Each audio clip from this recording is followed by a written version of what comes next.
Pagi hari ini kita mau datang pada Tuhan dengan penuh ucapan syukur.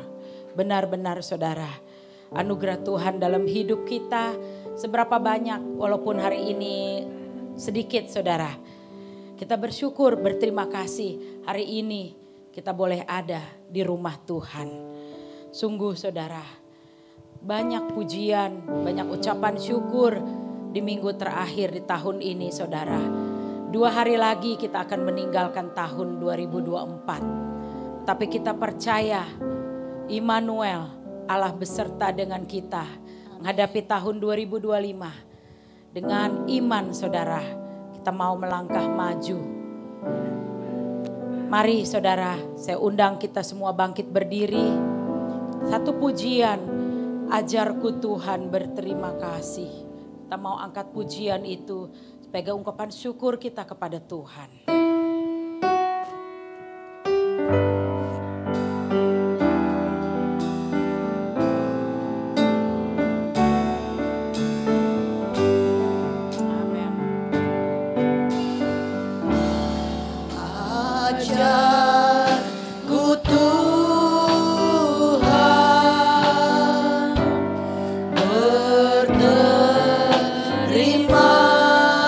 Kasih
Saudara-saudara, mari kita berdoa.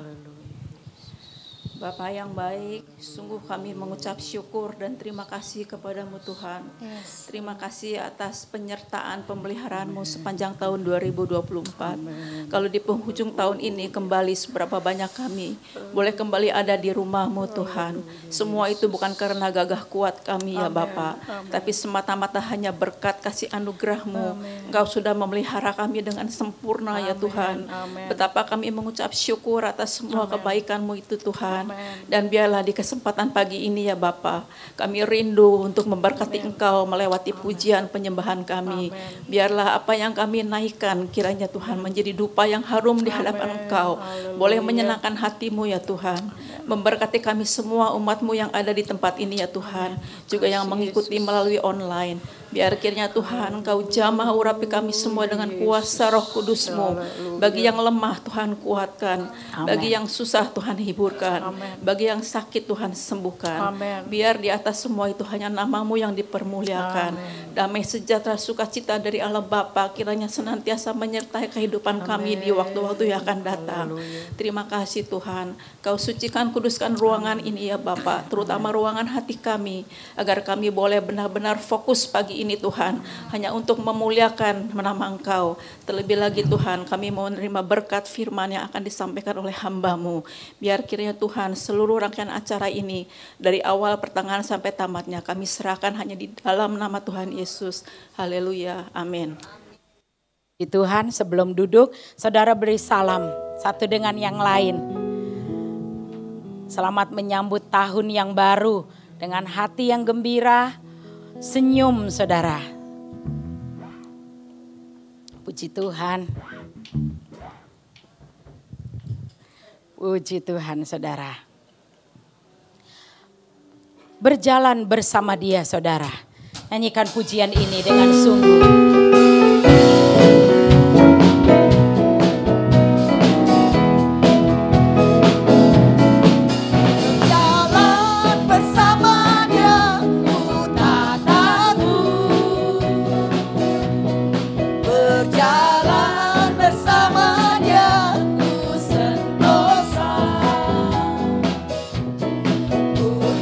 Takut bahaya selamanya.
saudara. Saudara yakin Yesus beserta kita saudara? Puji Tuhan. Yakin saudara bahwa Yesus akan beserta dengan kita. Tuhan Yesus baik. Kita nyanyikan pujian ini.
segala waktu Tuhan Yesus selalu baik. Amin saudara.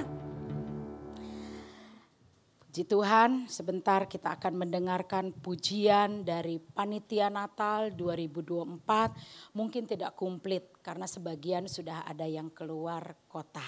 Mari saya persilahkan Panitia Natal untuk maju ke depan. Kita memberikan satu pujian untuk Tuhan. Janganlah kau takut.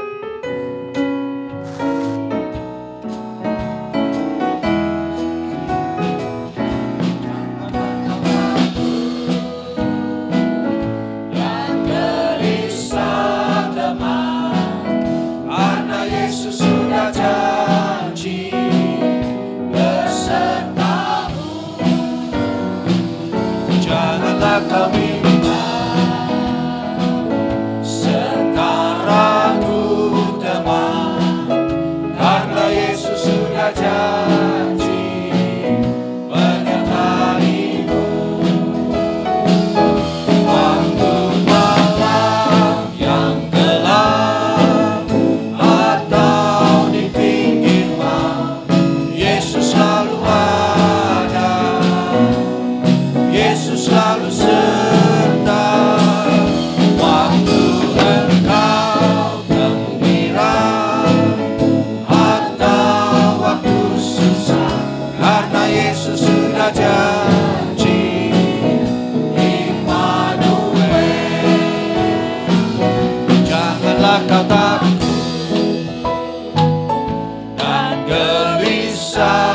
teman, karena Yesus sudah janji besertamu.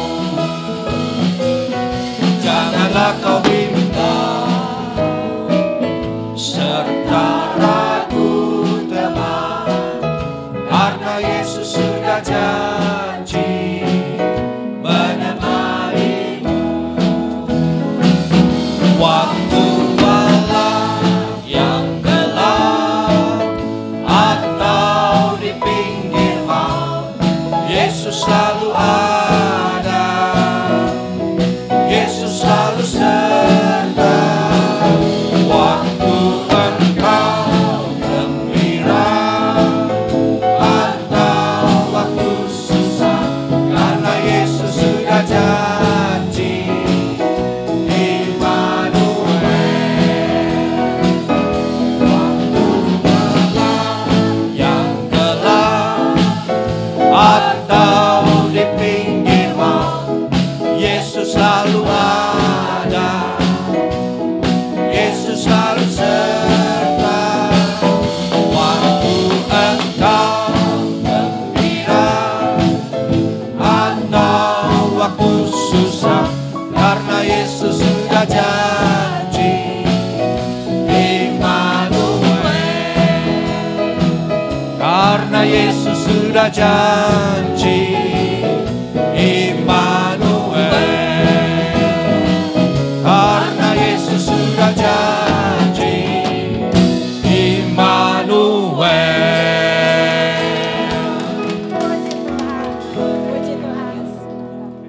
Saudara, karena ini minggu terakhir di tahun ini, saya tadi izin ke Pak Wagem untuk membuka ruang kesaksian. Saya tahu banyak dari Bapak Ibu yang sepanjang tahun ini mungkin ada air mata, ada sukacita atau apapun, bagikan itu bagi kemuliaan nama Tuhan. Bersyukur hari ini juga Pak Alfred bersama-sama dengan kita setelah pengecekan di Singapura. Sehat selalu Pak Alfred. Mungkin Pak Alfred mau bersaksi juga, kami persilahkan. Mari, saya tahu dari kemarin kita semua mendoakan untuk kesehatan Pak Alfred ya saudara ya. Buktinya di akhir tahun ada bersama dengan kita di tempat ini. Itu semua kemurahan Tuhan. Puji Tuhan. Ada saudara yang ingin mau menyaksikan kemurahan Tuhan, cinta kasih Tuhan, pertolongan Tuhan, apapun saudara. Tuhan itu baik buat kita semua. Mari sambil menunggu saudara, kita nyanyi lagu tadi Panitia saudara. Itu semangat. Sambil menunggu saudara boleh maju ke depan yang ingin bersaksi. Janganlah kau takut dan gelisah teman.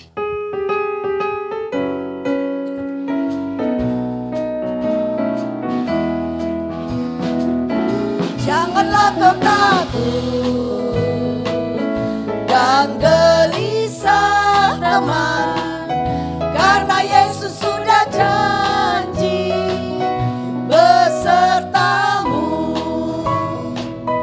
Janganlah kau bimbang serta ragu teman, karena Yesus sudah janji menemanimu.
Selamat pagi saudara kasih. Langsung ditodong sama istri saya suruh bersaksi. Saya berulang tahun tanggal 26 Desember. Tapi yang berulang tahun di Desember itu ya puji Tuhan ya. Kita sukacita, banyak perayaan. Dari terus sampai ke tahun baru ya. Jadi saya mau saksikan Tuhan begitu baik dan begitu luar biasa. Terutama buat saya dan keluarga. Karena saya rasakan dari setelah kita stop ibadah di tahun 2000 sampai 2022 kita mulai sampai saat ini. Kita bayangkan begitu luar biasa Tuhan pelihara kita. Begitu luar biasa Tuhan bersama dengan kita. Tapi yang saya syukuri itu kita semua terus masih setia di sini. Termasuk saya ya. Jadi saya mengucap syukur untuk pagi ini Tuhan memberikan tahun bulan Desember ini menambahkan umur. Kata orang memendekkan umur, memanjangkan umur. Tapi saya sih selalu positif aja. Tuhan bersama dengan saya. Tuhan beserta dan di lagu tadi mengatakan tidak perlu takut dan tidak perlu bimbang. Itu ya prinsip saya dan saya selalu menjaga jiwa saya. Selalu memuliakan Tuhan, terus bertahan. Itu yang saya ucap syukur dalam ulang tahun ini. Dan saya juga kesehatan dalam beberapa tahun ke depan ini semua Tuhan jaga dengan baik. Dan apa yang berulang tahun Desember ini kita mau nyanyi bersama. Mari silakan maju. Pak Alvin, siapa lagi? Yang berulang tahun Desember. Mari kita sama-sama memuji Tuhan. Satu lagu aja.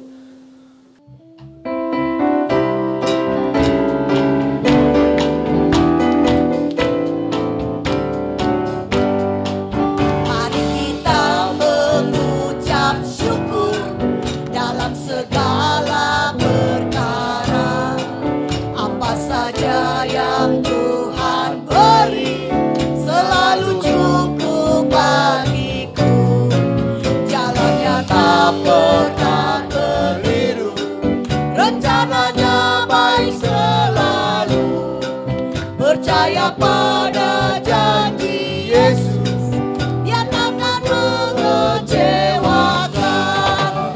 Mari kita mengucap syukur dalam segala masalah, agar Tuhan membuka jalan, memberi berkat melimpah. Jangan takut dan jangan bimbang, firman Tuhan ya dan amin. Mari kita mengucap syukur, sebab ini nyanyian surga. Ucap syukur Dalam segala perkara, apa saja yang Tuhan beri, selalu cukup bagiku. Jalannya tak pernah keliru, rencananya baik selalu. Percaya pada janji Yesus, Dia takkan mengecewakan.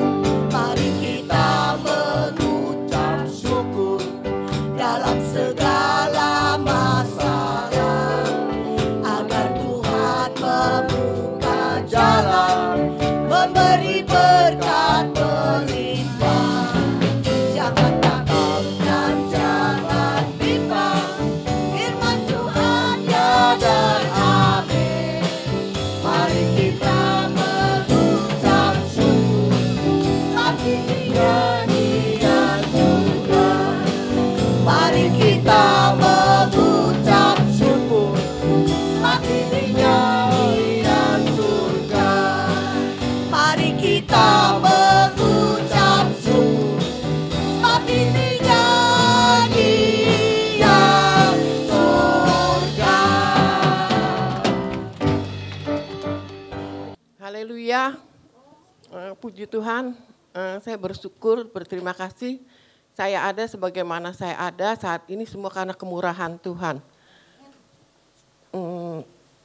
saat ini saya mau bersaksi tentang kehidupan saya yang saya alamin. Tuhan begitu baik dalam keluarga saya. Yang satu hal yang saya alamin kepada anak, cucu, mantu saya selalu tekankan untuk selalu setia kepada Tuhan. Apapun yang terjadi, tetap setia. Dan saya juga sering mengingatkan kepada anak-anak untuk selalu mengadakan mesbah keluarga.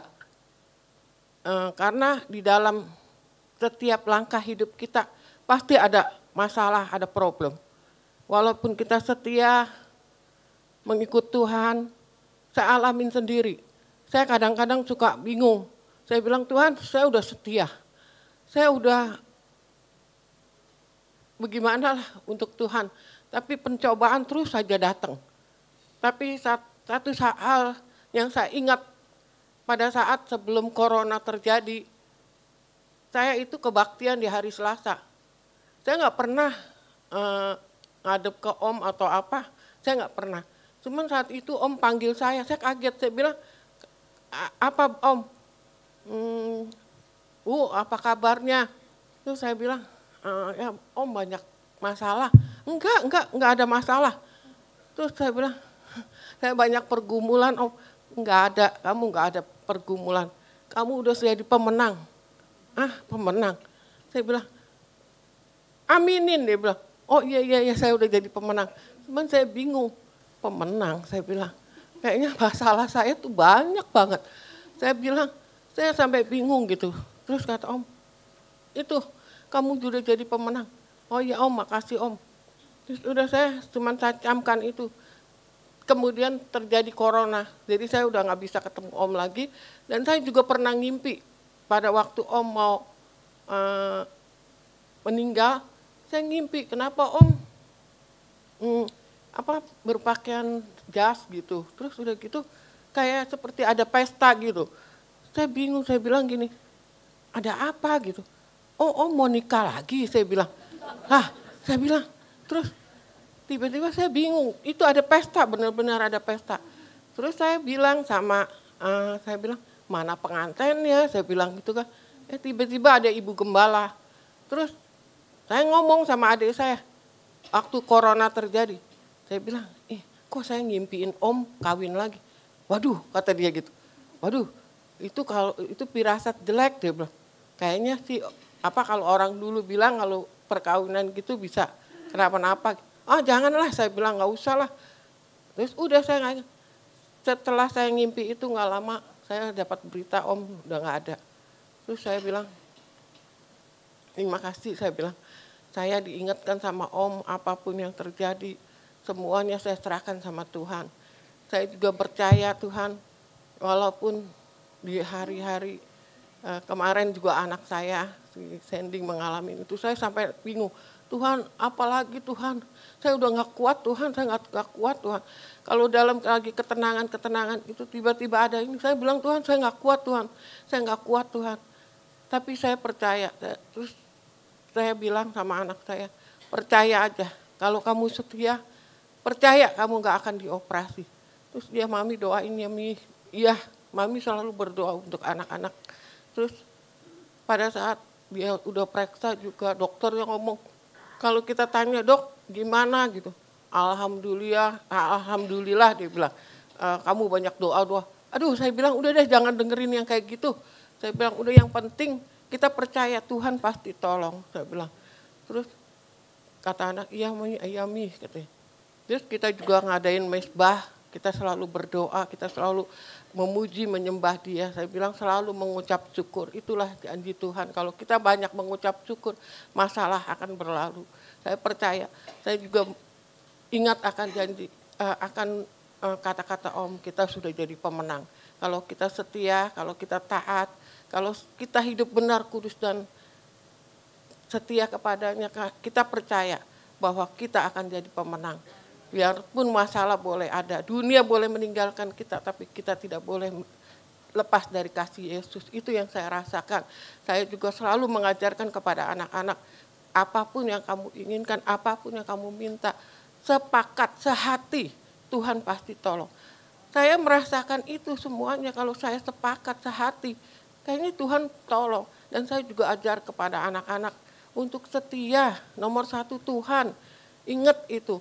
Sampai cucu saya pun saya bilang, kalau hari Minggu dia nggak, tiba-tiba dia bangunnya kesiangan, dia bilang, aduh nanti Popo marah loh, nggak ke gereja. Saya bilang, iya harus ke gereja, Tuhan tuh baik.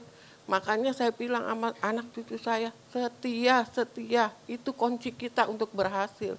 Jadi terima kasih saya bisa ada saat ini, semua karena kesetiaan Tuhan dan kesetiaan saya. Terima kasih. Selamat pagi Bapak Ibu, saudara-saudara. Saya kalau belum bersaksi saya merasa masih punya utang ini. Saya cuma mau mengucap syukur atas kebaikan Tuhan yang pada tahun ini saya dianugerahkan seorang cucu lagi, cucu perempuan yang cantik. Itu semua karena kemurahan dan anugerah dari Tuhan. Setelah 4 tahun pernikahan anak saya Thomas itu, jadi lama nih belum hamil. Dia menikah tahun 2019 November itu Bapak Gembala yang berkatin. Mungkin itu terakhir kali Bapak Gembala memberkati pengantin di AMS ini ya. Thomas waktu itu sering bilang, "Ma," katanya si Bapak Gembala tadi tanya lagi, "Kamu tinggal 3 bulan lagi ya menikah." Seperti dia ngitungin katanya gitu. Saya bilang, "Kenapa ya begitu?" "Nggak tahu," kata dia gitu. Terus setelah itu tahun 2019 kena tahun 2020 pandemi. Setelah pandemi berarti udah setahun kok belum hamil. Sampai 2 tahun, 21, 22 itu kan terakhir pandemi 22. Itu belum hamil-hamil, terus saya pikir ini teman kalau ketemu kan biasa emak-emak. "Cucu lu udah berapa tuh yang anak lu kemarin merit?" "Belum," saya bilang gitu, "belum waktunya Tuhan." "Cucu gua kan kawinnya, anak gua kawin belakangan, cucu gua udah gede tuh udah setahun 2 tahun udah bisa." "Ya," saya bilang, "saya sih nunggu waktunya Tuhan aja," saya bilang. Tapi dalam hati kan rasanya bagaimana juga gitu kan. Terus akhirnya saya bilang, "Thomas," kata adik saya bilang, "yang penting Thomas periksa dulu cowok dulu," katanya. "Kalau cowok itu lebih repot berobatnya," katanya, "kalau cewek lebih mudah." Saya bilang, "Thomas periksa aja." Udah tahun 2022 tuh, saya udah nggak tahan, saya bilang, "Thomas," kata Omen, "suruh periksa aja." "Thomas udah periksa kok," kata dia gitu. "Hah, udah periksa?" "Iya." "Hasilnya apa?" Saya kaget kan, karena dulu dia kecil pernah bengok. Kata dokter kalau anak laki-laki kalau pernah kena bengok itu kalau dia nggak diobati dengan benar-benar ya, ini Bapak Ibu juga harus percaya juga, katanya itu bisa pengaruh ke kesuburannya. Jadi saya, apa saya salah ya waktu itu, tapi saya cepat-cepat bawa ke dokter. Terus saya bilang, "Thomas hasilnya apa?" Terus Thomas kasih lihat saya. "Hasilnya ini," katanya, "bagus kok semuanya." "Kenapa nggak bilang?" Saya bilang, "udah periksa setengah tahun lebih." Mama jadi pikiran terus. Ya kalau saya bilang takutnya Mama nanti marahnya ke Elisa, kata dia gitu. Udah terus 2023 Tuhan kasih saya hadiah untuk saya bisa ke Israel. Dalam hati saya, gue ke Israel gue akan doa di sana sungguh-sungguh, saya bilang gitu kan. Saya mau minta sama Tuhan dikasih lah supaya Thomas dikasih anak lah gitu ya. Di sana saya berdoa tahun 2023, terus berapa bulan kemudian hamil cucu saya bilang, "Aduh puji Tuhan, saya senang sekali." Terus setelah hamil baru si Thomas cerita, "Mama tahu nggak," katanya, "setelah setahun pernikahan Elisa pergi periksa di Hermina yang katanya dokter itu memang spesial sering obatin yang orang susah punya anak. Dia bilang Elisa emang susah punya anak," katanya gitu, "karena hormonnya kacau." Jadi itu dokternya bilang, "Sabar ya, ini memang kamu sulit," katanya. Tapi Thomas nggak berani ngomong, nanti Mama pasti marahnya ke Elisa, katanya gitu. Ya udah, terus katanya udah berobat 2 tahun lebih, nggak ada perubahan, dia pindah dokter lagi. Dokternya bilang, "Lihat hasilnya, cek lagi deh." "Oh iya," katanya, "ini kamu harus sabar ya, soalnya ini nggak gampang," katanya. "Tapi kita coba lihat kalau udah 6 bulan masih nggak ada hasil lagi, berarti kan berobat udah 3 tahun lebih. Ya kita insem aja," katanya, 6 bulan kemudian, katanya. Nah 6 bulan kemudian itu ternyata pas 6 bulan kemudian ternyata dia hamil. Dokternya bilang, "Syukur ya kamu bisa hamil dengan normal ya," katanya begitu. Nah sekarang tadi saat saya duduk, saya lagi mikir, "Iya kenapa ya kok sampai begitu?" Oh iya, saya pikir Tuhan tahu saya orangnya panikan gitu. 2020 kan abis dia merit 6 bulan kena pandemi. Kalau waktu pandemi dia hamil, waduh saya nggak tahu bagaimana stresnya, kayak itu aja saya kena pandemi aja saya udah stres parah banget, ketakutan sendiri karena satu rumah mantu anak pergi kerja punya orang, kalau pulang saya udah ngumpet di kamar, saya nggak berani ketemu. Jadi Tuhan itu rencananya begitu baik, dia tahu saya pandaikan setelah bebas dari pandemi baru mantu saya hamil. Nah itulah kebaikan Tuhan. Bahwa hal kecil-kecil pun dia perhatikan kita. Dan kita percaya bahwa tahun 2025 Tuhan sudah berjalan di depan kita. Dia meratakan semua jalan-jalan kita. Sehingga semua jalan terbuka lebar dan Tuhan akan memberkati kita selalu. Terima kasih. Saya dari ibu itu mengatakan bahwa dia pernah mimpi Om Yoyo. Saya itu setiap kali mau bersaksi mengenai beliau itu saya bertentangan dengan air mata. Saya takut dengan ingin menyaksikan tapi saya berurai mata. Jadi hari ini saya harus berkuatkan diri saya. Ada pengumuman untuk sekolah Alkitab online. Saya pikir waktu itu pandemi ya. Kita apa salahnya ambil kegiatan di rumah. Tapi apa umur saya ini masih bisa diperbolehkan. Karena saya kurang mengerti. Kebetulan ada guru saya di sini. Jadi beliau bisa mengkonfirmasi apa yang saya ingin saksikan. Tuhan saya kepengen sih saya mau sekolah, ingin mendalamkan Alkitab. Mungkin saya nggak akan menjadi pendeta, tapi saya ingin lebih mendekat kepada Tuhan. Jadi malam ini saya mimpi, karena ibu itu yang menggugah saya. Saya pikir mimpi adalah mungkin ada sebagian orang bilang, hanya variasi tidur, tapi saya yakin bukan ya, percaya bukan. Lalu saya mimpi, Om lagi berdiri di mimbar, udah ada sebagian yang duduk, saya datang, saya bahagia banget, Om, saya langsung duduk tuh, Om langsung bilang dari mimbar, duduk belakang, oke, saya duduk belakang, saya nggak tahu kalau itu di sekolah di Alkitab, apa betul Pak kalau perempuan wanita itu kalau siswa duduk di belakang? Betul. Tapi saya nggak tahu itu, setelah saya masuk online, dari Bapak Pendeta Ruben bilang, siswa di sana, pria duduk di depan, siswi duduk di belakang. Saya baru tahu bahwa Om tahu saya harus mengiyakan sekolah lah gitu. Terus juga dalam perjalanan saya sekolah itu banyak sekali tantangan. Bertubi-tubi, saya pikir santai, tidak. Beberapa, salah satunya ya mama saya jatuh sakit. Jadi untuk sekolah online tuh jadi seperti kayak terbagi. Yang tadinya awal saya pikir bisa saya dengan fokus, itu terbagi banyak sekali. Tapi waktu saya lagi belajar, itu sampai 11:30 malam. Karena harus ada tugas, ada deadline-nya. Malam ini saya mimpi, saya lagi belajar, ada Om di samping. Dia mengelus kepala saya. Itu yang membuat saya dikuatkan sekali.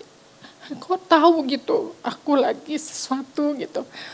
Tapi yang terpenting buat saya, Tuhan lebih tahu.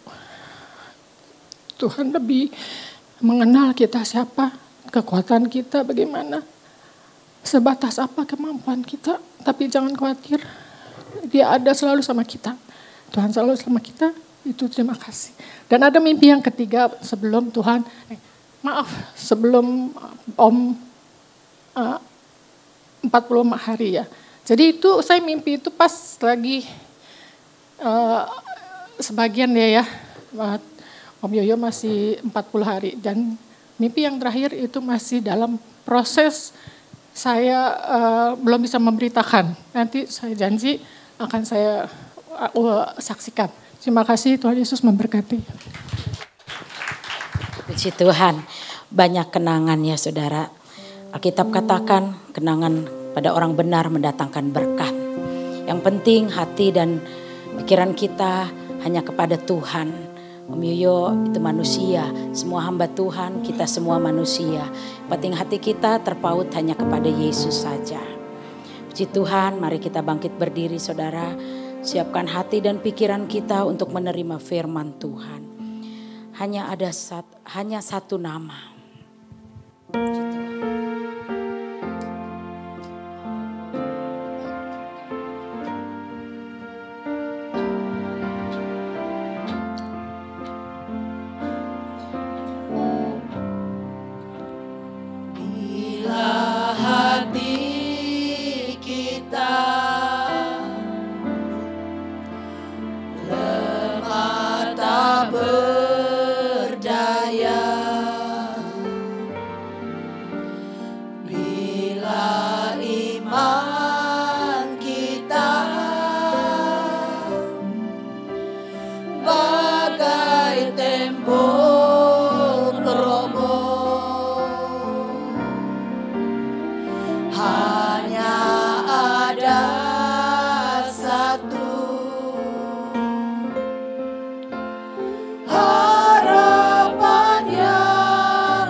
Haleluya, haleluya, haleluya.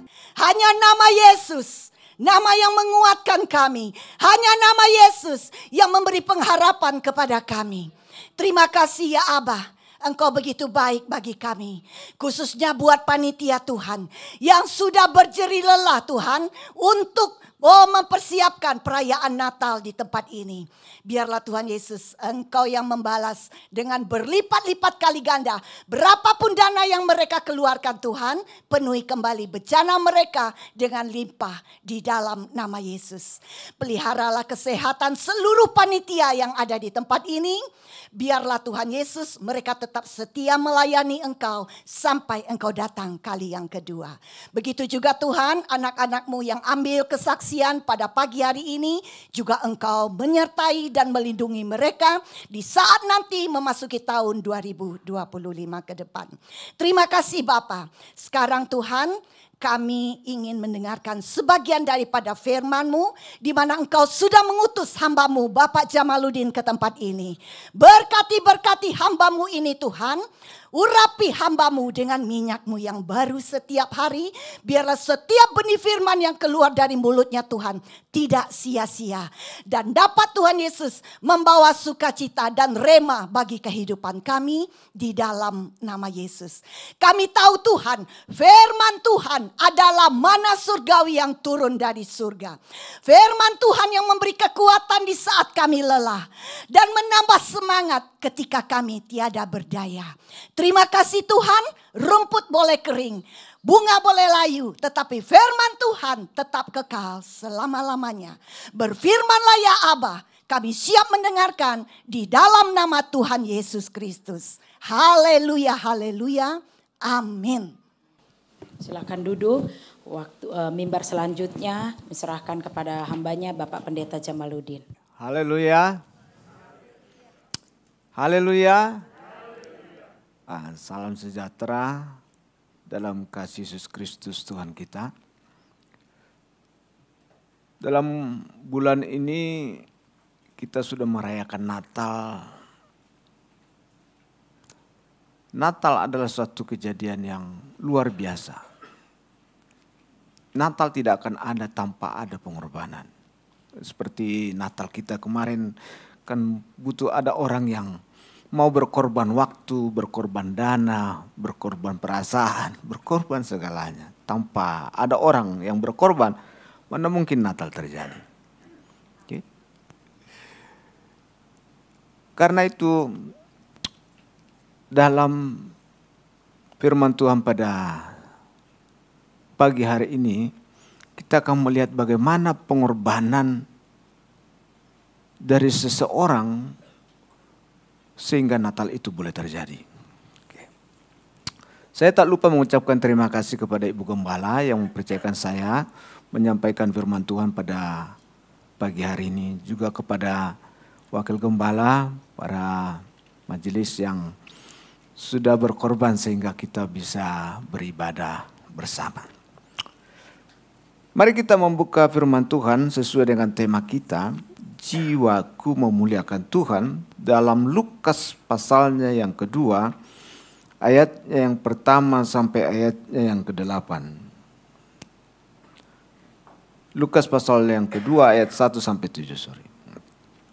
Judul firman Tuhan di sini adalah kelahiran Yesus.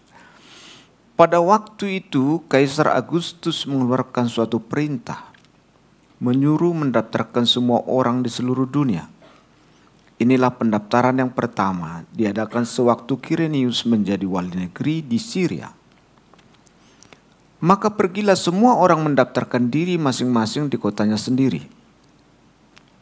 Demikian juga Yusuf pergi dari kota Nazaret di Galilea ke Yudea, ke kota Daud yang bernama Betlehem, karena ia berasal dari keluarga dan keturunan Daud, supaya didaftarkan bersama-sama dengan Maria tunangannya yang sedang mengandung. Ketika mereka di situ, tibalah waktunya bagi Maria untuk bersalin. Dan ia melahirkan seorang anak laki-laki, anaknya yang sulung, lalu dibungkusnya dengan lampin dan dibaringkannya di dalam palungan karena tidak ada tempat bagi mereka di rumah penginapan. Natal tidak akan ada tanpa pengorbanan. Jadi Natal itu adalah pengorbanan, di mana yang maha besar itu mau turun ke dalam dunia. Berarti itu pengorbanan. Kalau yang dari bawah naik ke atas, itu kemuliaan. Okay? Itu sebabnya Allah hanya bisa merendahkan diri, karena dia sudah yang paling tinggi. Kita yang bisa meninggikan diri, karena kita di bawah. Natal adalah pengorbanan di mana Allah berkenan hadir di tengah-tengah dunia ini. Dan dia kemudian memilih seseorang yang juga mau berkorban, supaya kemudian kelahiran itu bisa terjadi. Maria namanya. Maria adalah orang yang dipilih oleh Tuhan untuk juga turut serta dalam rencana ini. Dan ketika Tuhan datang kepada Maria, Maria berkata, aku ini hamba Tuhan. Jadi menjadi hamba Tuhan adalah orang yang mengabdikan diri kepada kehendak Tuhan. Bukan karena sekolah Alkitab. Sekolah Alkitab itu status, legalitas. Tapi hamba Tuhan yang sejati adalah yang mengabdikan diri kepada Tuhan. Dan Maria dalam Lukas pasal 1 ayatnya yang ke-38 dia berkata, aku ini hamba Tuhan. Jadilah padaku menurut perkataanmu.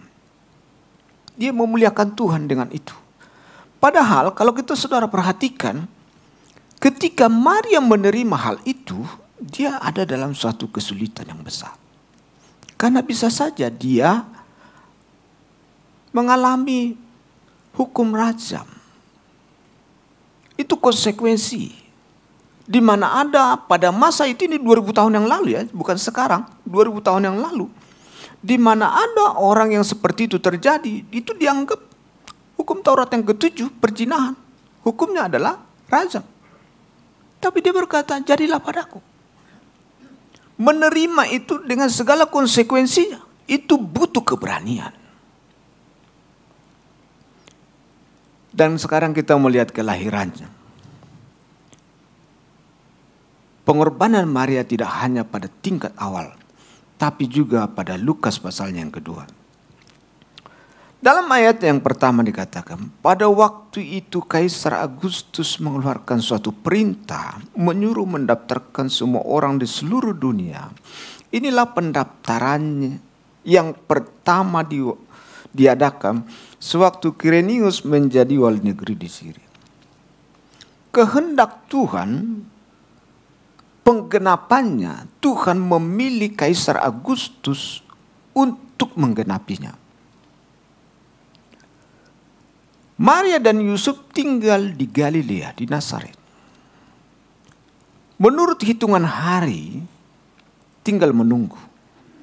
Dan dia tidak berpikir untuk pulang ke Bethlehem, bukan? Tidak ada. Tak ada pikirannya untuk pulang ke Bethlehem. Tapi karena Kaisar Agustus memberi dekret, maka dia harus pulang. Ini adalah yang pertama. Berarti sebelum itu tidak pernah yang terjadi seperti ini. Mengapa? Karena kelahiran itu harus terjadi di Bethlehem. Sesuai dengan nubuatan Mika pasal 5 ayat 1. Bahwa Bethlehem, sekalipun engkau yang terkecil daripadamu akan datang Mesias itu. Jadi demi menggenapi kehendak Tuhan, Tuhan memakai Kaisar Agustus mengeluarkan dekret sehingga semua orang harus kembali ke kampung halamannya mendaftarkan diri karena Kaisar Agustus ingin mendata sensus penduduk, berapa jumlah penduduk yang ada dalam kekaisarannya, mulai dari Eropa ke Asia sampai mungkin ke Afrika, Mesir. Perintah ini adalah penggenapan kehendak Tuhan, tetapi itu menjadi masalah bagi Maria dan Yusuf. Itu mendatangkan masalah. Masalahnya di mana? Masalahnya adalah Maria dan Yusuf harus pulang ke Bethlehem. Padahal ini tinggal menunggu waktu. pulang kembali ke Bethlehem, berarti persiapan yang sudah ada menjadi tak berguna. Ini anak pertama. Biasanya anak pertama, tadi ada kesaksian soal kelahiran cucu. Anak pertama, begitu tahu hamil, persiapannya sudah jadi itu. Kan? Begitu tahu hamil, persiapannya sudah ada. Sudah dipikirkan ini, sudah dipikirkan ini, pikirkan ini. Bahkan bedaknya sudah dipikirkan. Apa sabunnya, sudah ada kamarnya. Namanya sudah ada, semuanya sudah ada. Normal bukan? Karena ini kabar baik. Persiapannya sudah matang, tapi tiba-tiba datang dekret. Semua orang harus kembali ke kampung halamannya. Itu mau diapain itu? Mau diapain persiapan? Persiapan bubar semua itu. Tak berguna. Dekret Kaisar Agustus mendatangkan dalam tanda kutip persoalan bagi Maria dan Yusuf. Saudara imajinasikan. Maka pergilah semua orang mendaftarkan diri masing-masing di kotanya sendiri. Yusuf pun pergi ke dari kotanya Nazaret di Galilea ke Yudea. Galilea itu di atas, Israel utara.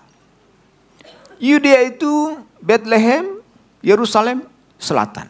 Antara utara dan selatan ada Samaria di tengah-tengah. Orang Yahudi biasanya nggak suka melewati tanah Samaria, maka dia harus nambah jarak lagi, melingkar. Perjalanan dari utara ke selatan 100 km. 100 km, saudara pernah jalan 100 km? 10 km? Mungkin. Saya pernah jalan 120 km. Dari Balikpapan ke Sanga-Sanga. Sanga-Sanga itu pinggiran Samarinda. 40 km satu hari. Berangkatnya itu jam 4:30 sampai mau maghrib baru berhenti. Ditetapkan di sana berhenti minum sarapannya, di sana makan, di sana. Jadi kita harus sampai di situ supaya bisa makan. Itu saya sehat, usianya mungkin 20. Itu kaki kram semua. Kram. Saya waktu itu mau mandi di suatu danau, kram. Untung ada orang lihat, saya udah tenggelam. Ditarik saya dari bawah. Memang tangan saya nggak sampai kram, tapi kaki saya nggak bisa bergerak. Hari kedua itu. 100 km orang sehat berjalan itu sulit. Bagaimana dengan orang hamil? Saudara pikir bisa orang hamil naik keledai? Coba bayangkan yang ibu-ibu yang hamil yang tinggal menunggu hari ini. Naik keledai, bisa. Apalagi naik onta. Naik onta itu kan goyang-goyang. Jadi jangan saudara bayangkan ini perjalanan naik keledai, naik onta. Saudara pikirkanlah. Bagaimana sulitnya kehidupan Maria dan Yusuf karena perintah itu.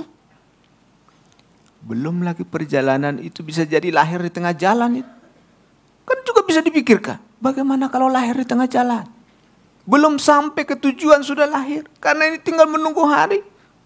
Kalau saudara perhatikan, begitu sampai di Bethlehem lahir dia. Berarti ini udah minggu terakhir ini, tinggal menghitung hari udah 9 bulan lebih, tinggal tunggu harinya saja. Bukankah itu sesuatu hal yang mencemaskan? Bukankah itu sesuatu pengorbanan yang besar? Maria dan Yusuf harus kemudian melakukan perjalanan, lalu kemudian ini dibawa di kemana ini? Persiapan kelahiran ini gak bisa dibawa. Perlengkapan itu gak bisa dibawa. Barang-barang gak bisa dibawa. Koper, apalagi. Bawa diri saja sudah sulit. Bawa dirinya sendiri saja sulit. Dapat dilihat dari mana? Saudara perhatikan dalam ayatnya yang ke-7. Dibungkus dengan lampin. Kenapa hanya lampin? Ya gak ada yang bisa dibawa. Mau bawa diri saja susah, apalagi bawa barang. Tentu Yusuf juga gak bisa bawa banyak-banyak. Seadanya. Jadi ini perjalanan yang sangat melelahkan, sangat menyusahkan. Pengorbanan dari seorang Maria. Di awal dia menerima kehamilan itu masalah. Sekarang pun kelahiran masalah dalam tanda kutip ya. Itu masalah bagi orang lain, bukan masalah bagi Maria. Hamil tua bisa lahir di jalan. Perjalanan yang sangat panjang. Lalu kemudian tidak lagi melewati Samaria. Harus keluar dulu sedikit. Tambah jarak. Lalu di dalam ayatnya yang ke-4, demikian juga Yusuf pergi dari Nazaret di Galilea ke Yudea ke kota Daud bernama Betlehem. Mengapa harus kembali ke Betlehem? Mari kita lihat Mika pasalnya yang ke-5 ayat yang pertama.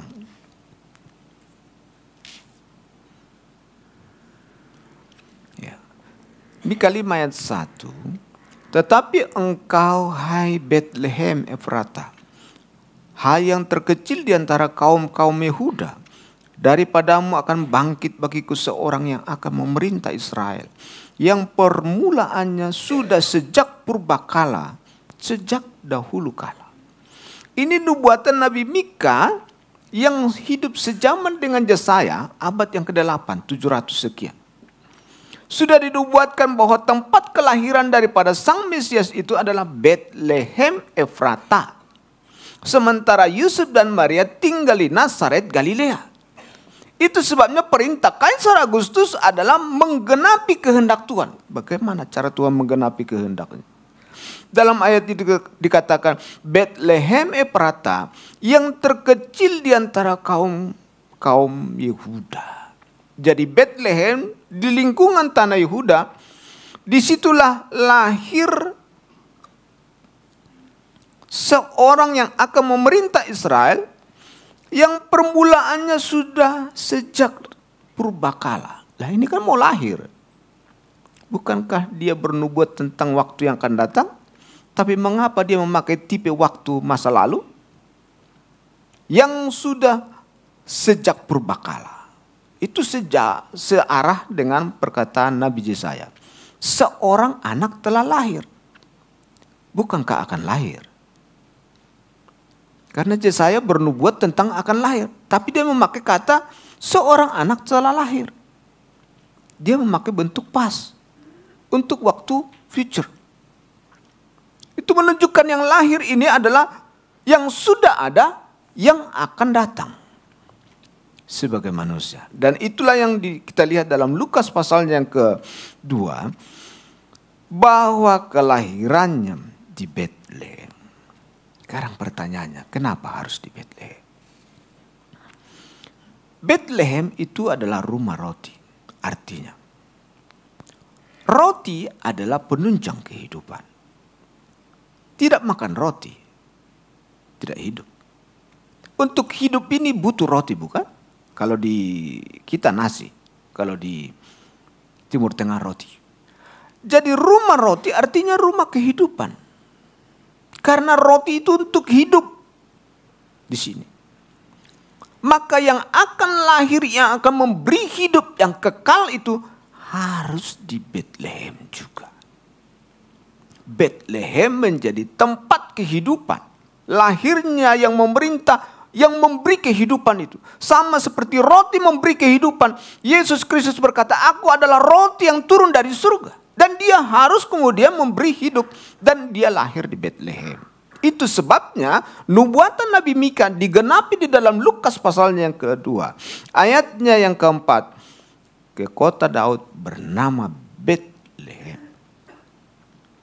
Lalu ayatnya yang kelima dalam Lukas pasalnya yang kedua.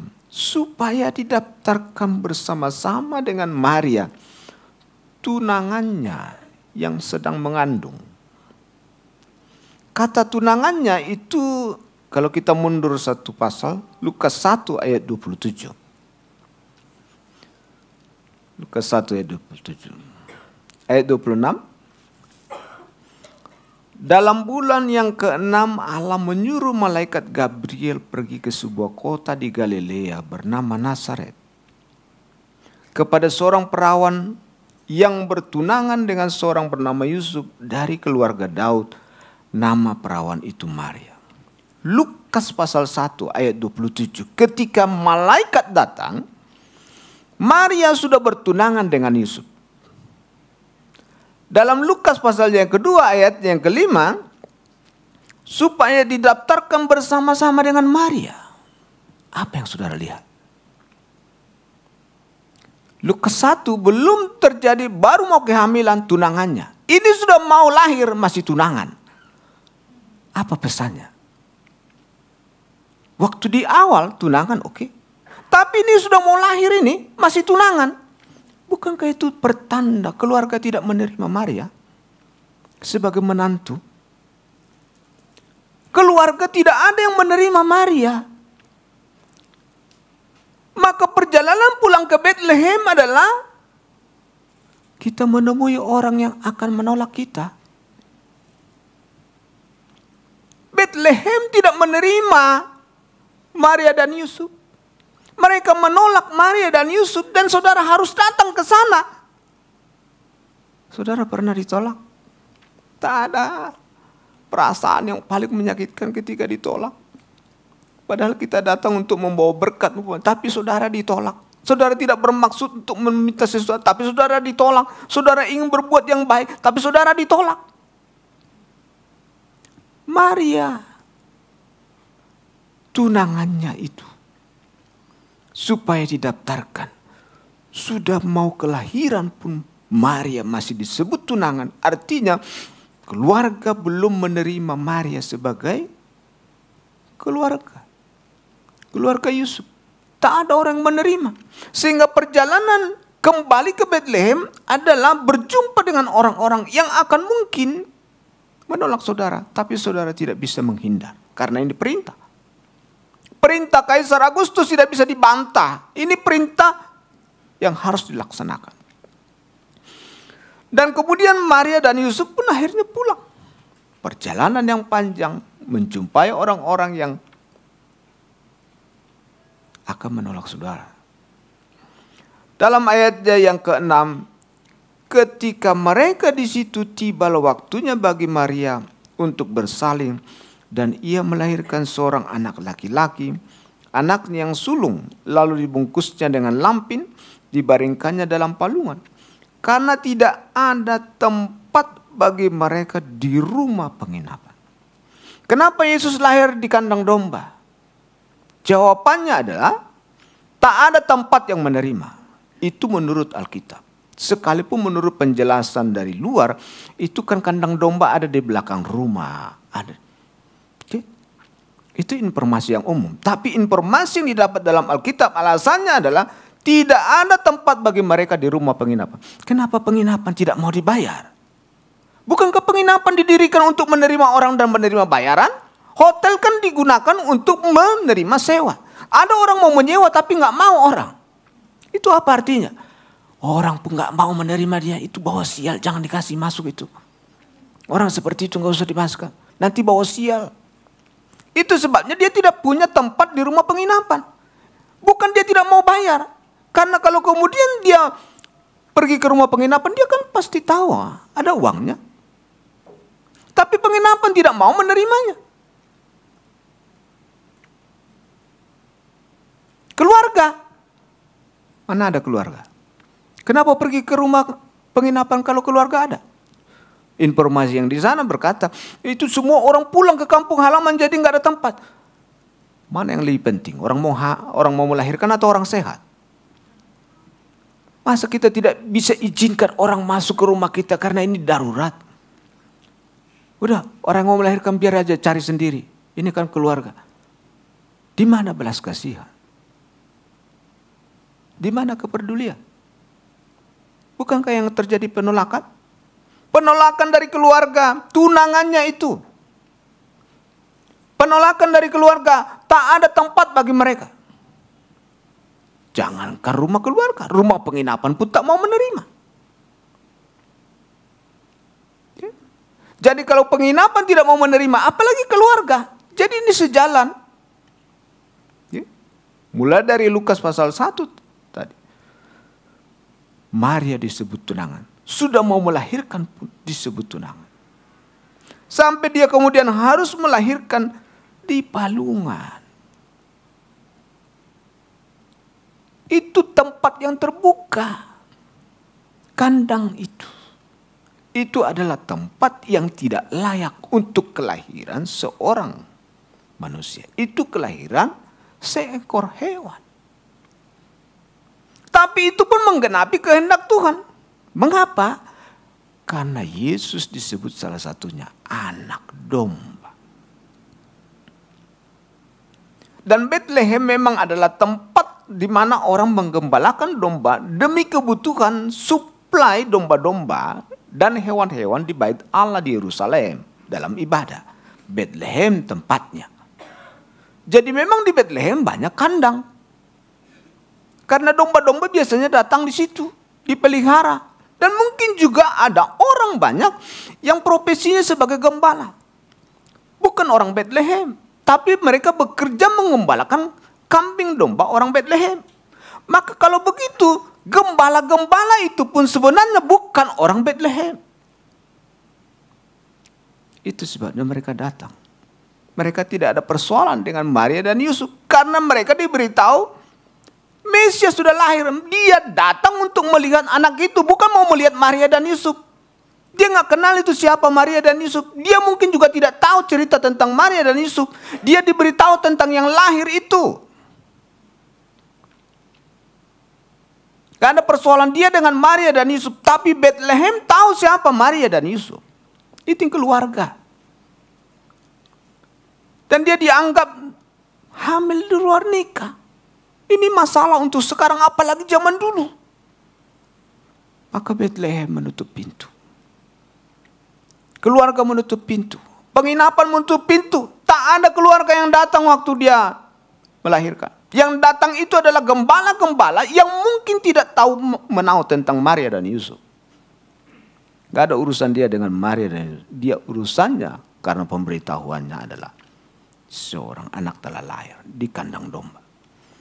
Orang Majus dari timur juga nggak tahu tentang Maria dan Yusuf. Dikatakan raja orang Yahudi. Dia juga datang untuk anak itu, bukan datang untuk Maria dan Yusuf.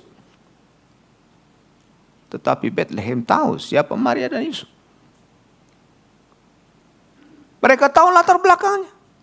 Dan sampai kepada hari itu mereka tidak bisa menerimanya. Bukankah ini penolakan? Tidak menerima. Di dalam Yohanes pasal yang pertama, ayatnya yang ke-11,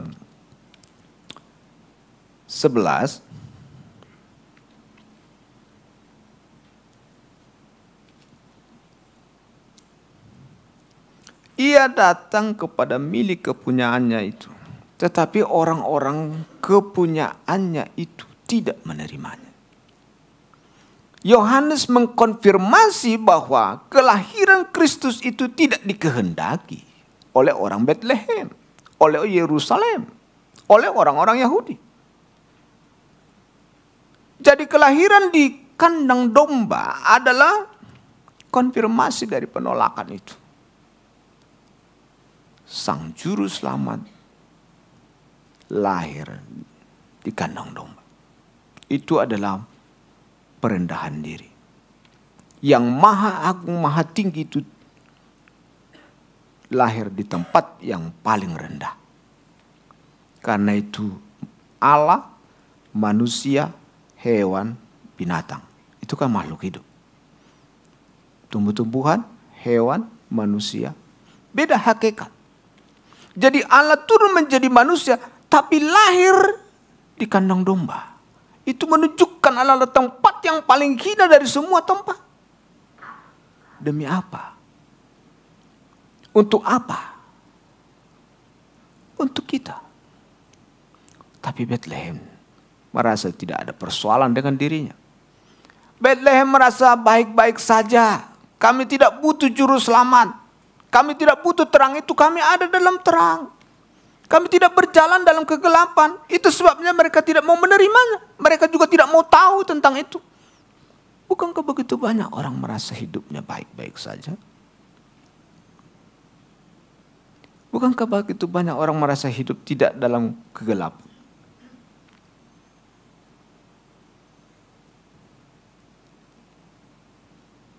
Berapa banyak orang yang sadar bahwa hidupnya dalam kesulitan.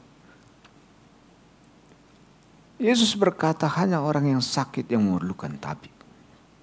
Syarat untuk menerima Yesus adalah dia harus sakit. Saudara tidak akan pergi ke dokter kalau nggak sakit, bukan? Oleh sebab itu siapakah yang akan menerima Yesus? Orang yang tahu bahwa hidupnya dalam kegelapan. Orang yang tahu bahwa dia tidak bisa hidup tanpa Yesus. Tanpa pengorbanan Kristus, tanpa penyelamatan dari Allah, dia tidak akan bisa. Ini harus ada kesadaran di dalam. Tapi Bethlehem tidak menerima itu. Mereka merasa mereka hidup baik-baik saja. Bersandar kepada kekuatan. Maka mereka tidak ada yang membuka pintu. Tak ada belas kasihan di Bethlehem. Karena mereka merasa itu siapa? Tak ada tangan yang menyambut di Bethlehem karena pikir dia siapa. Tak ada yang peduli dengannya. Karena orang peduli dia siapa.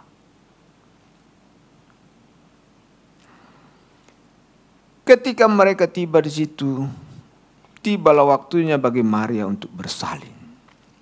100 km perjalanan mungkin 1 minggu. Tak katakan 1 minggu. Sampai di Bethlehem lahir. Dia melahirkan seorang anak laki-laki. Anak yang sulung. Lalu dibungkusnya dengan lampin. Lampin itu kain seadanya. Untuk menunjukkan bahwa memang tak ada barang yang bisa dibawa. Tapi saya yakin bahwa Maria dan Yusuf sudah mempersiapkan itu waktu mau menyambut kelahiran. Hanya karena perintah dari Kaisar Agustus itu menjadi tidak berguna semuanya. Berubah segalanya. Memang hidup tidak selalu berjalan seperti yang saudara mau. Terkadang ada kejutan-kejutan di tengah jalan. Sudah siap semua, sudah diperiksa, masuk ke bengkel. Ini ada yang mau liburan kan? Udah pasti kemarin dicek mobilnya kan? Apalagi yang mau jalan jauh nih. Mantap, ganti oli segalanya. Isi angin, ban serep juga diperiksa. Di tengah jalan kepes 2. Siapa yang pre? Dia hitung, sampai di sana. Macet. Aturannya sudah sampai di sana, ya di jalan lah. Siapa yang bisa menduga itu? Siapa yang bisa menduga bahwa kemudian dekret daripada Kaisar Agustus itu menyulitkan Maria dan Yusuf? Tapi Maria dan Yusuf dalam ayat yang ke-7 bisa menerimanya. Tak ada sungut-sungut. Tak ada protes. Dalam sepanjang perjalanan tak ada catatan bahwa Maria dan Yusuf mengeluh. Sekalipun kalau kita mengimajinasikan, menggambarkannya dalam diri. Aduh, sulitnya itu ya. Sulit sekali. Saya waktu anak istri mau melahirkan yang pertama. Itu jarak dari rumah ke bidan itu hanya 1 kilo kali. Susahnya bukan main. Sudah sampai di sana, lalu kemudian bidan, ini masih lama Bu katanya. Karena dia tahu rumah saya nggak terlalu jauh. Sudah pulang dulu, nanti di sini bosan. Nanti kalau sudah ini baru datang lagi. Pulang lagi. Itu kan kalau wanita-wanita hamil kan jalannya sombong kan. Ini didorong lagi dari depan. Aduh, semakin kita hapus-hapus di sininya. Tanganmu katanya. Ini naik darah tingginya juga dia karena susah. Saya bayangkan perjalanan dari Galilea ke Bethlehem 100 kilo. Bagaimana itu ya? Bagaimana susahnya dia? Yang paling susah adalah apa yang mau dilakukan si Yusuf. Diomelin pun pasti diam saja itu dia. Nggak mungkin menambah persoalan, bukan? Apalagi katanya Yusuf orang yang lembut hatinya. Nah, Natal hanya mungkin terjadi ketika ada yang mau berkorban. Pengorbanan dari Allah mau menjadi manusia, mau merendahkan dirinya. Pengorbanan daripada Maria dan Yusuf yang kemudian berkenan untuk menanggung itu semua. Sehingga itu terus. Penyelamatan untuk memberi hidup bagi orang membutuhkan pengorbanan. Dan Allah tidak menolak itu. Maria tidak menolak itu. Jadilah padaku menurut perkataan. Ini adalah penerimaan kehendak. Dia menerima. tidak protes. Dan di dalam ayat yang selanjutnya, jiwaku memuliakan Tuhan. Di mana ada orang memuliakan Tuhan dalam keadaan ini? Biasanya orang memuliakan Tuhan kalau naik gaji, bukan? Naik gaji. Saudara, tahun depan saudara saya promosikan. Wah. Tapi coba kalau umpamanya akhir tahun ini, Pak, berhubung ini dan ini dia panjang muter sana, kita sudah tangkap, ujungnya sudah ada. Belum sampai dia ke ujungnya kita, wah saya kayaknya mau dipecat ini, pengurangan. Lalu saudara mengucap syukur. Di mana ada orang mengucap syukur kemudian berdasarkan analisa kedokteran, Pak, kita harus supaya detail lagi, harus pergi ke Singapura. Wah, ada orang mau mengucap syukur dalam keadaan begitu? Bukankah kita mengucap syukur mendengar kabar yang baik? Bagaimana kalau kan seandainya kita ada dalam posisi Maria? Apakah kita akan memuliakan Tuhan? Jiwaku memuliakan Tuhan. Itu adalah hati yang paling dalam yang dipersembahkan memuji Tuhan. Jadilah padaku menurut kehendakmu, itu adalah mempersembahkan diri. Tak ada yang bisa diberikan, inilah dia persembahkan demi Tuhan. Jadi menurut kehendak. Dan hatinya menerima, itu sebabnya ada pujian dari hatinya yang paling dalam. Sekalipun dia tahu apa akibatnya, tetapi kemudian dia tidak menolak itu. Jadi kalau kita dalam Natal ini ada yang agak kurang-kurang sedikit, ingatlah Maria dan Yusuf. Dia ditolak, dia mengucap syukur. Jadi kalau kurang banyak yang di rumah, kurang banyak, mengucap syukurlah. Kita masih lebih daripada. Kalau kemudian saudara berkehendak yang baik dalam pelayanan untuk membawa orang mengenal Tuhan dan saudara kemudian disalahartikan, ditolak. Ingatlah, Maria dan Yusuf pun ditolak sekalipun dia hadir untuk memberikan kehidupan itu. Satu hal yang harus kita tanamkan di hati adalah Tuhan berkehendak. Kalaupun manusia kemudian tidak menerima. Karena tidak selalu semua orang setuju dengan saudara, bukan? Tidak selalu semua orang sependapat dengan saudara. Tidak selalu semua orang harus ada di belakang saudara. Di dalam situasi yang seperti itulah, kalau kemudian kita bisa berkata, jiwaku memuliakan Tuhan, itu adalah pujian yang paling dalam dari dalam hati. Karena dia kontras dengan keadaan kita sebenarnya. Keadaan kita menunjukkan sebenarnya dalam tanda kutip tidak baik-baik saja menurut orang. Tapi sebenarnya di dalam hati kita memuliakan Tuhan. Kontras antara seringkali apa yang diimani dengan apa yang diaminkan dengan kenyataan yang ada. Kontras, tapi saudara bisa berkata, jiwaku memuliakan Tuhan. 2024 ada perjalanan yang panjang seperti dari Galilea ke Bethlehem. Perjalanan yang menyulitkan. Bethlehem memberi hidup. Setelah sampai kepada dia memberi hidup. Sudah ribuan tahun Maria, Yusuf, Bethlehem disebutkan namanya. Begitu banyak orang yang kemudian hidup karena pengorbanan daripada Maria dan Yusuf. Tapi itu perjalanan yang panjang. Yudea, Galilea. Kalau kemudian dalam tahun 2024 ini ada kesulitan dan kesukaran. 2025 lahirnya Sang Juru Selamat. Saudara kamu lihat bagaimana perjuangan kita bisa memberi hidup bagi orang lain. Karena itu setelah sepanjang tahun ini kita bisa melewati dengan segala ceritanya. Maka di tahun yang akan datang pun Tuhan tetap beserta. 2025 Tuhan beserta. Tuhan menyertai kita, Tuhan menjaga kita.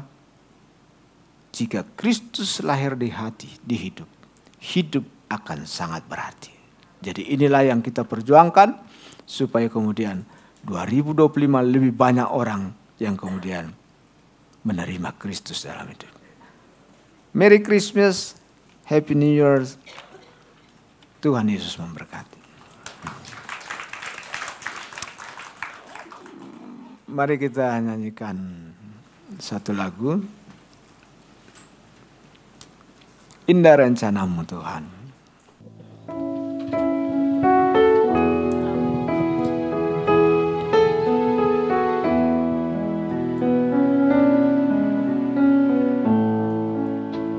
Mari kita sama-sama pakai.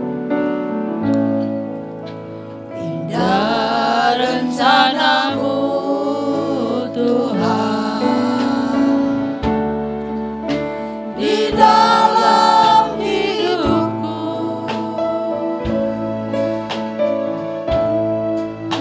walau ku tak tahu dan ku tak mengerti semua jalanmu.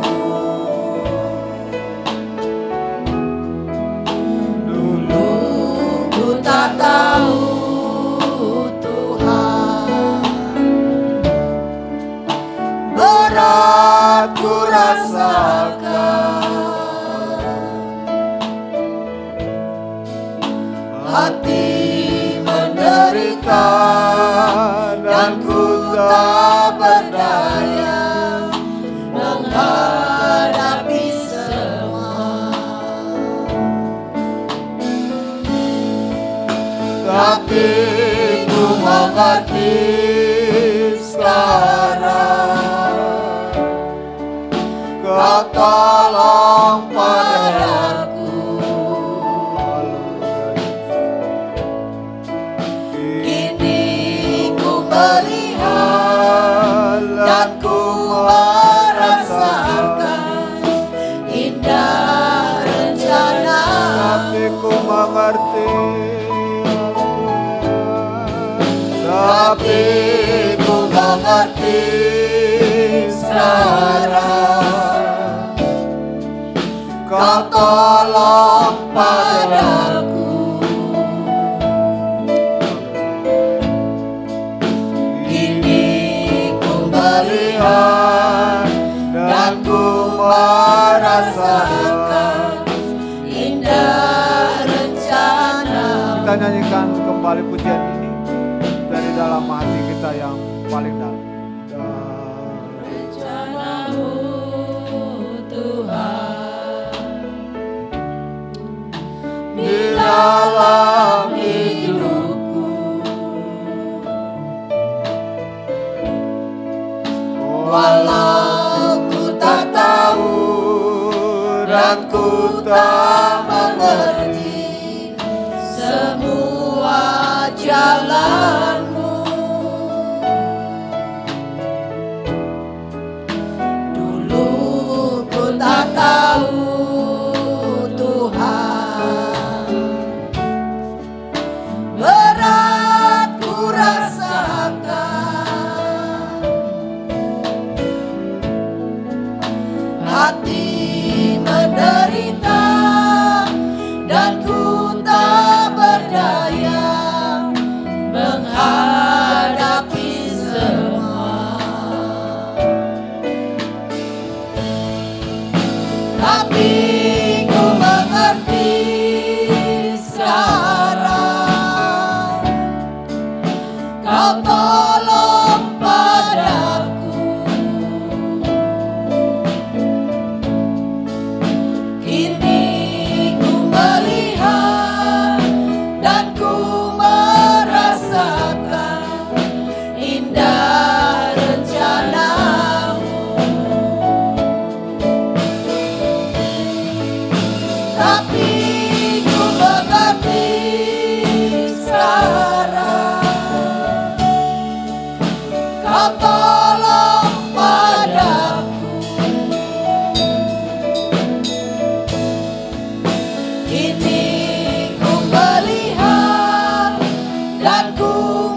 firman-Mu telah disampaikan. Kiranya firman-Mu itu mengubah kehidupan kami Tuhan. Banyak-banyak bersyukur perjalanan kami di tahun 2024. Ada air mata, ada sakit penyakit, ada suka, ada duka Tuhan. Tapi berjalan bersama dengan Yesus, kami tidak perlu khawatir akan apapun. Berjalan bersama dengan Yesus, ada kepastian ya Tuhan. Kami percaya firman-Mu telah disampaikan Tuhan. Kiranya Tuhan, ada satu Tuhan keyakinan, peneguhan di dalam hati kami. Berkorban untuk Engkau, untuk pekerjaan-Mu Tuhan. Selidiki hati kami ya Bapa. Bila mana sepanjang tahun ini Tuhan, kami kurang dengar-dengaran terhadap Engkau. Kami lebih mementingkan hal-hal pribadi dibanding Engkau Tuhan. Kami lebih mementingkan hal-hal dunia Tuhan dibanding Engkau Yesus. Ampuni salah dosa kami Tuhan. Ampuni segala kehilafan kami Bapa. Biar kiranya akhir tahun ini Tuhan menjadi pembelajaran untuk kami Tuhan. Untuk firman-Mu telah menegur kami Tuhan. Di atas segala-galanya ya Bapa, kami percaya Tuhan beserta dengan kami ya Tuhan. Memasuki tahun yang akan datang ya Tuhan. Tahun yang penuh dengan misteri. Kami tidak tahu seperti apa Tuhan. Tetapi firman-Mu berkata semua akan baik-baik saja. Bersama dengan Yesus kami akan berjalan. Pegang tangan kami Roh Kudus. Tanamkan firman itu di hati kami ya Tuhan. Menjadi pegangan untuk kami memasuki tahun 2024. Pujilah Tuhan hai jiwaku. Biarkan jiwa kami memuji Tuhan. Apapun keadaan boleh terjadi Tuhan. Dunia boleh bergelora. Tetapi ajar jiwa kami untuk tetap bersyukur dan memuji Tuhan. Karena kami tahu Tuhan, Engkau di atas segala-galanya ya Bapa. Pimpin langkah kaki kami ya Tuhan. Sampai langkah kaki terakhir kami ya Bapa. Sekali Yesus tetap Yesus. Jangan pernah tinggalkan kami ya Tuhan Yesus. Terima kasih untuk firman-Mu ya Tuhan. Terima kasih untuk hamba-Mu Bapak Pendeta Jamaluddin. Kiranya Tuhan memberkati lebih dan lebih lagi ya Tuhan. Singkapkan rahasia firman-Mu Tuhan. Banyak orang, banyak jiwa-jiwa yang mengenal akan Tuhan. Terima kasih Tuhan. Berkati kehidupan Bapak Pendeta Jamaluddin. Semuanya Tuhan. Pelayanannya Tuhan berkati. Kesehatannya Tuhan berkati. Terima kasih Bapa, mengucap syukur untuk firman Tuhan pagi hari ini. Di dalam nama Yesus kami berdoa dan mengucap syukur. Haleluya. Amin. Puji Tuhan, silakan duduk saudara. Sebentar persembahan akan dijalankan. Ibu Elizabeth untuk berdoa. Mari kita berdoa. Bapa di surga, terima kasih ya Tuhan untuk kami diberi kesempatan untuk memberi ya Tuhan. Memberi dengan sukacita ya Tuhan. Ya pemberian kami boleh dipakai untuk pekerjaan di tempat ini. Terima kasih Tuhan Yesus. Haleluya. Amin. Yang bertugas kami persilahkan. Tuhanlah gembalaku.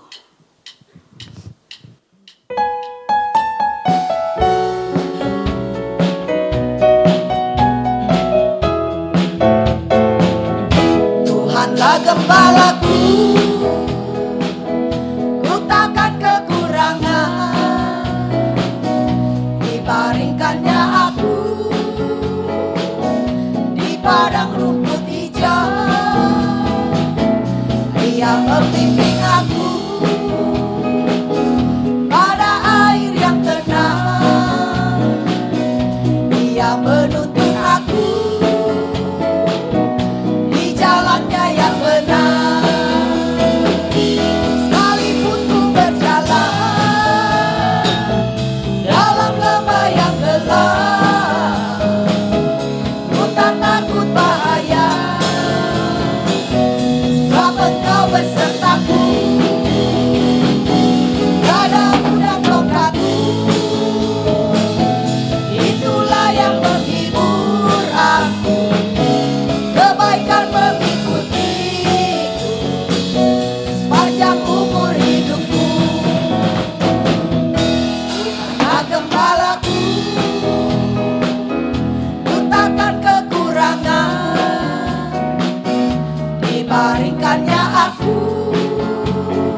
untuk persembahan yang saudara berikan. Sebentar kita akan mendengarkan pesan-pesan mengakhiri tahun 2024 dari Bapak Wagem Alvin. Waktu dan tempat saya persilahkan. Haleluya, ada sedikit pesan-pesan yang kami sampaikan kepada jemaat kekasih di tempat ini. Pesan ini ditugaskan oleh Bapak Wagem Luki.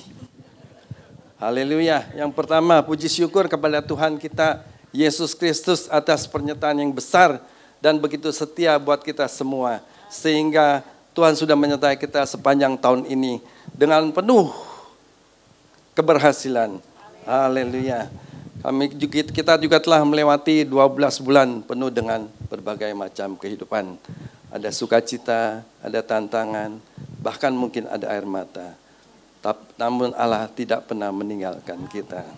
Firman Tuhan berkata dalam Yesaya 41 ayat 10.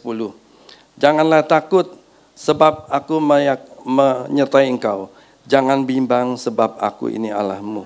Aku akan menembuhkan, bahkan akan menolong engkau. Aku akan memegang engkau dengan tangan kananku dan yang membawa kemenangan. Saat kita berdiri di penghujung tahun 2024 dan menuju memandang ke tahun 2025, mungkin banyak hal yang kita tidak ketahui. Masa depan seringkali penuh dengan misteri. Tetapi satu hal yang pasti, Tuhan adalah Immanuel, Tuhan beserta kita. Biarlah setiap langkah kita di tahun depan, tahun 2022, kita jadikan Tuhan perisai kita, Tuhan penuntun kita, Tuhan adalah sumber kekuatan kita. Mari kita masuki tahun 2025 dengan semangat baru, iman yang kokoh, dan pengharapan yang teguh. Jangan biarkan kegagalan masa lalu dan ketakutan masa depan menghalangi kita untuk maju ke depan. Tuhan memiliki rencana yang besar buat setiap kita. Seperti tertulis dalam Yeremia 29 ayat 11. Sebab aku ini mengetahui rancangan-rancangan apa yang ada padaku mengenai kamu. Demikianlah firman Tuhan, yaitu rancangan damai sejahtera dan bukan rancangan kecelakaan, untuk memberi kepadamu hari depan yang penuh harapan. Jemaat yang dikasihi Tuhan, maka kami mengundang semua kita untuk memasuki tahun depan dengan menjadikan tahun depan sebagai tahun pertumbuhan iman, tahun pelayanan kita, tahun di mana kita lebih lagi melayani Tuhan dengan sungguh. Jangan takut bermimpi besar bersama Tuhan. Dengan iman, kerja keras, ketaatan, kita akan melihat kuasa Tuhan dinyatakan buat setiap kita. Selamat menyongsong tahun 2025, kiranya kasih dan damai Kristus melimpahi kita semua. Amin. Puji Tuhan, luar biasa ya saudara. Nanti next ke depan sudah bisa berkhotbah ini Bapak Wagem Alvin. Puji Tuhan, mari kita bangkit berdiri. Nama-nama tadi yang disebutkan, yang ada nanti tolong maju ke depan, nanti didoakan oleh Bapak Pendeta Jamaluddin.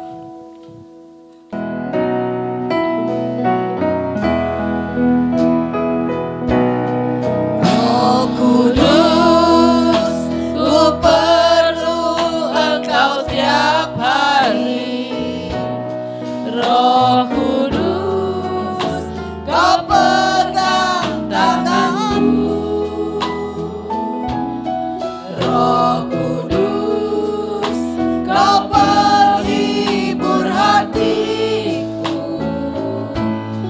Roh Kudus, ku mengasihimu. Roh Kudus, Kau membimbingku. Roh Kudus, Kau membimbingku setiap hari. Roh Kudus, penopang hidupku. Roh Kudus, Kau terang di hati. Hambanya Bapak Pendeta Jamaluddin. Roh Kudus, ku mengasihi.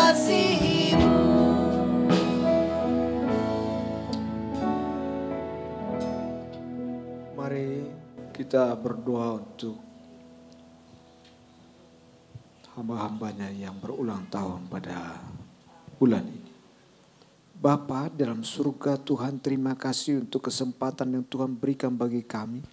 Bisa melewati 1 tahun hidup, 1 tahun pelayanan, 1 tahun Tuhan untuk lebih mengenal Engkau Tuhan.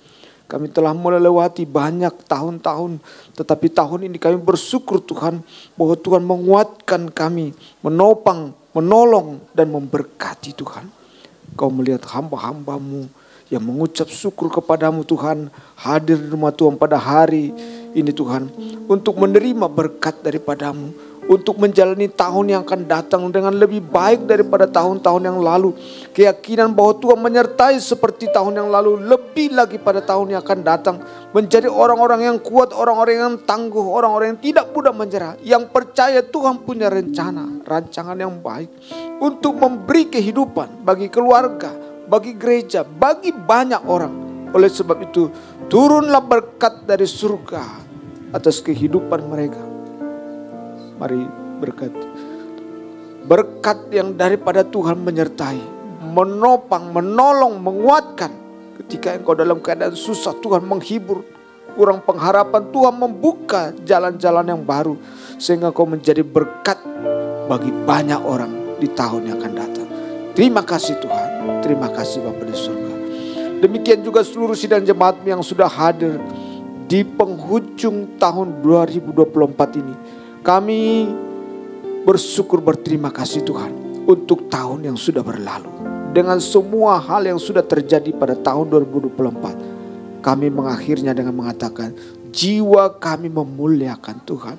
Kami bersyukur, berterima kasih untuk apa yang Tuhan buat, Tuhan kerjakan dalam diri kami, dalam keluarga kami, dalam kehidupan keluarga anak-anak dan cucu kami, dan juga rekan-rekan kami. Sidang jemaat AMS Jakarta Tuhan memberkati, menjadi tempat di mana terjadi kehidupan Bethlehem bagi banyak orang yang akan melahirkan jiwa-jiwa dan memberi hidup jiwa-jiwa. Tuhan memberkati AMS untuk menopang kehidupan keselamatan bagi jiwa-jiwa. Karena itu setiap pengorbanan, pemberian dan apapun yang dikerjakan oleh tangan anak-anak, doa dan semua tenaga yang diberikan, Tuhan memberkati. Para wakil gembala yang mengkoordinir semuanya ini, Tuhan memberkati. Ibu gembala kami yang ada, Tuhan memberkati dengan hikmat bijaksana kesehatan untuk menopang, mendorong, membawa ini maju tahun-tahun yang akan datang. Terima kasih Tuhan. Kami akan menyongsong tahun 2025 dengan penuh ucapan syukur di dalam nama Tuhan Yesus Kristus Tuhan kami. Terima kasih.